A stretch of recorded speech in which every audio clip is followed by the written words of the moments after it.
Hello students, मैं Dinesh Kumar Varenia government polytechnic college Jhunjhunu में principal हूं और वहां MA 301 का सब्जेक्ट पढ़ाता हूं। पिछले लेक्चर्स के कंटिन्यूएशन में ही आज हम इस सिलेबस के यूनिट 4 के वाटर कूल्ड कंडेंसर्स के बारे में पढ़ेंगे। तो जो चित्र है आपके सामने, that figure is of double tube और ट्यूब इन ट्यूब कंडेंसर, जिसे हम दोहरी नलिका संघनित्र भी कहते हैं।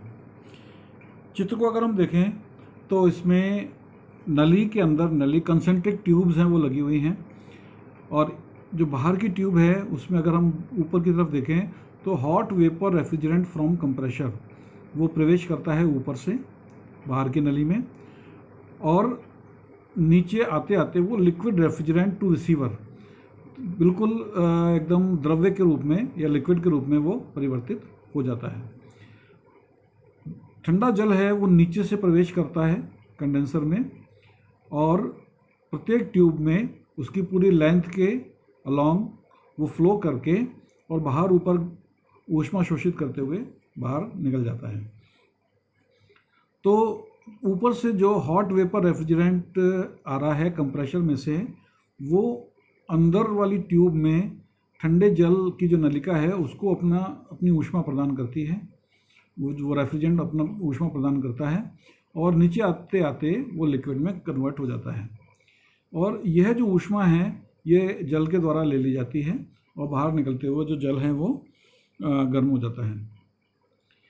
दोहरी नलिका से एक लाभ ये भी होता है कि जो रेफ्रिजरेंट जिस ट्यूब में फ्लो कर रहा है वो ट्यूब भी बाहर की वायु के कांटेक्ट में रहती है, तो इसलिए जो नेचुरल कन्वेक्शन के द्वारा जो एयर है वो कुछ ऊष्मा है वो उसमें से ग्रहण कर लेती है।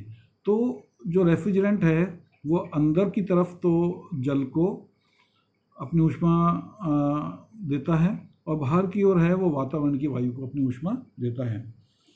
इसके अलावा एक चीज़ और है कि इसमें जो वाटर और रेफ्रिजरेंट का फ्लो है वो अपोजिट डायरेक्शन में है।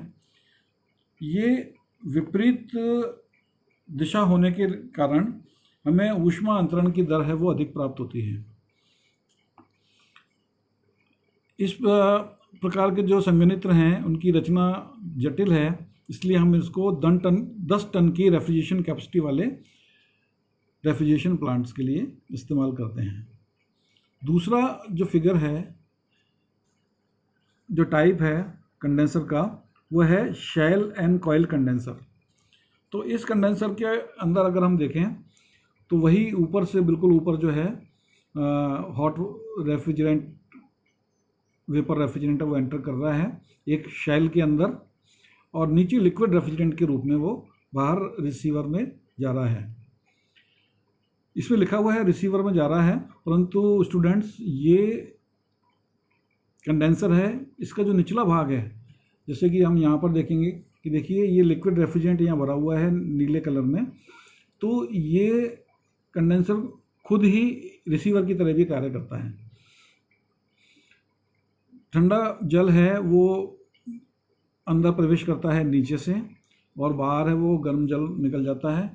जो कॉइल है जिसमें जल प्रवाहित होता है वो एक से ज़्यादा भी हो सकती है, और इसमें देखिए टर्न्स भी कई सारे, अगर लेफ़्ट वाले फिगर में देखें हम तो कई सारे टर्न हैं उसके अंदर। राइट साइड से जो कूल वाटर है वो प्रवेश कर रहा है, और फिर वो पूरी लेंथ में कॉइल बनाते हुए नीचे आता है और वापस ऊपर से जाके और वापस नीचे आके और बाहर निकल जाता है।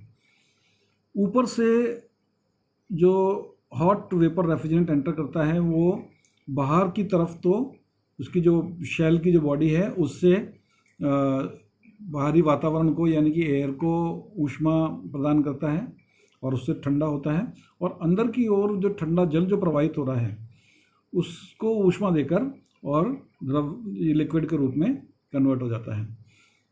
यहाँ हम देख रहे हैं कि राइट वाले फिगर में कि जो हॉट गैस या जो वेपर रेफ्रिजरेंट आ रहा है वो ऊपर तो लाल रंग का है, फिर बीच में कुछ नारंगी रंग का हुआ, फिर और हल्का हुआ, और अंत में वो नीला हो गया। और नीला कलर में जो रेफ्रिजरेंट है वो लिक्विड रेफ्रिजरेंट को प्रदर्शित करता है, और लाल रंग जो प्रदर्शित करता है वो हॉट वेपर रेफ्रिजरेंट को प्रदर्शित करता है। इसमें बाहर की तरफ जो कोश है, जो शैल है, और अंदर की तरफ है वो ट्यूब है, इसीलिए इसको कोश एवं कुंडली संघनित्र या शैल एंड कॉइल कंडेंसर कहते हैं। इसके साथ जैसे अभी हमने बात करी कि अलग से अभिग्राही या रिसीवर लगाने की आवश्यकता नहीं होती।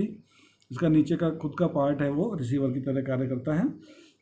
कोश एवं कुंडली संघनित्र का उपयोग हम 50 टन क्षमता तक की इकाइयों तक के लिए करते हैं।